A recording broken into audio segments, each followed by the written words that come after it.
আসসালামু আলাইকুম এভরিওয়ান, কি অবস্থা? সবাই কেমন আছেন? আশা করি আপনারা সবাই ভালো আছেন। তো এইটা আসলে 50 ওয়াটের একটা ভালভ। তো এটার 100 ওয়াটও পাওয়া যায়, 150 ওয়াটও পাওয়া যায়। তো এই ভালভগুলো কিন্তু আমাদের ঘন ঘন কেটে যায়। যাতে না কাটে সেটার জন্য একটা সলিউশন আনলাম, এই ক্যাপাসিটার। ঠিক আছে, এই ক্যাপাসিটারটা আমাদের সিরিজ লাইন করে লাগাই দিতে হবে। তাহলে কিন্তু এই ভাল্বগুলো কাটবে না। এটার 100 ওয়াট আছে, 1-150 টাকায় দিয়ে ধরুন একটা বাল্ব কিনে ঘন ঘন কেটে গেল।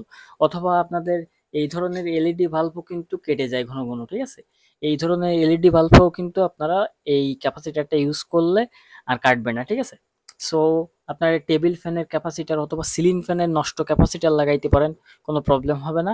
সেটা দিয়ে কিন্তু অনেক লং টাইম ধরে এই ভাল্বগুলো টিকে থাকবে। তো দেখেন আমি এইখানে এই হিট সিনটা ইউজ করব। ঠিক আছে, সিম্পল একটা হিট সিন ইউজ করে কিন্তু এটা ইউজ করব। এখানে দেখেন আমি আগে ফার্স্ট অফ অল কিন্তু এখানে হিট সিন ইউজ করছিলাম না, ডাইরেক্ট বাল্ব ইউজ করছিলাম। এখানে দেখেন দুটো বাল্ব নষ্ট হয়ে গেছিল। তো এটা দুইটা কিন্তু আমি হট গ্যান দিয়ে হিট দিয়ে কিন্তু এখানে লাগাই দিছি। ওকে, সো আমি আপনাদের বলবো যে এই ক্যাপাসিটার ইউজ করার জন্য ক্যাপাসিটার কিভাবে ইউজ করবেন, একদম সিম্পল প্রসেসে।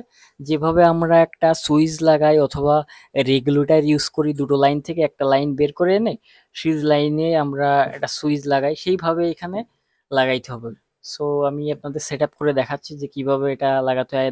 একদম ইজি প্রসেসে এটা করতে পারবেন। সো আচ্ছা, আমি এই ধরনের হিটসি নিয়ে এটা ইউজ করব। ঠিক আছে, এখানে দুইটা পাত দিয়ে এখানে ইউজ করব। তো তাহলে আর কি ভালো সার্ভিস দিবে। আর মোটা হিটসিং করতে গেলে আপনাদের অনেক প্রাইস পড়ে যাবে। যদি শর্টকাট এই যে পাম্পের ভিতরে একটা ইয়া আছে এই জাতীয় বা গোল জাতীয়, যেটা দিয়ে পানি উঠে, ওটা যদি পুরোনো ম্যানেজ করতে পারেন ওই হিটসিংটা ভালো কাজ করে, ওটা ইউজ করতে পারেন। মানে দমকলের পাম্পের ভিতরে আছে যেটা, ওইটার কথা বলতেছি। আশা করি বুঝতে পারছি। আচ্ছা ওকে, তো আমরা এখানে 3 পিস নাট মেরে দিলাম। ঠিক আছে, এখানে ভালো করে টাইট দিয়ে দিব, এইভাবে স্ক্রুগুলো লাগাই দিব। দেখেন এখানে সেট আপ করে নিছি। এই যে এখন এই যে দুইটা লাইন বের করে নিছি।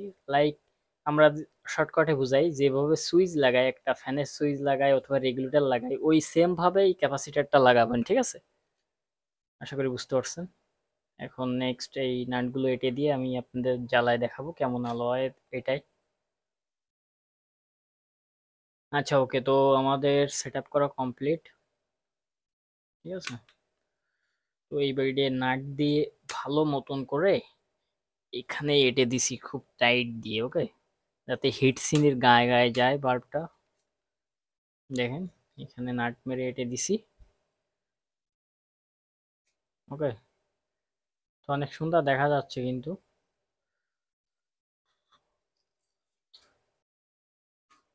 আচ্ছা ওকে, তো আমাদের সেটিং করা কমপ্লিট। তো এখন দেখেন এখানে আমি লাইনটা দিয়ে দেখাচ্ছি আপনাদের জ্বালায় কেমন জ্বলে। ওকে, বাল্বটা কেমন আলো হয় দেখেন, সেই লেভেলের এটার লাইট কিন্তু, প্রচুর লাইট কিন্তু এটায়।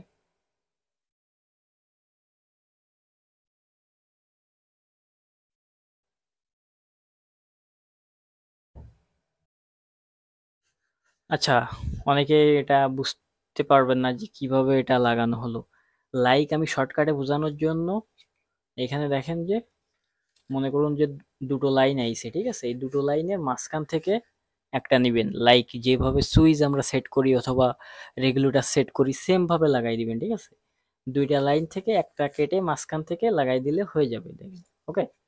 সো আপনাদের ভালোভাবে বোঝানোর জন্য এটা আসলে দেখানো। এই যে দেখেন,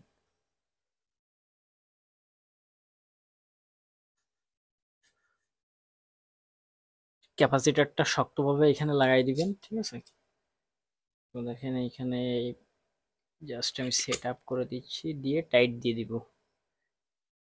ওকে, এখানে নাইট দিয়ে টাইট দিয়ে দেবো যাতে ক্যাপাসিটরটা না নড়াচড়া করে। বেশি নড়াচড়া করলে ওই মনে করেন যে বাল্বের ওই প্রিন্টটা উঠে যাবে। ঠিক আছে, তো এই জন্য এখানে জাস্ট ক্যাপাসিটরটা বসাই দিলাম। আমাদের সেট আপ করা কমপ্লিট, এখন বাল্বটা আমরা লাগাই দিব। ওকে,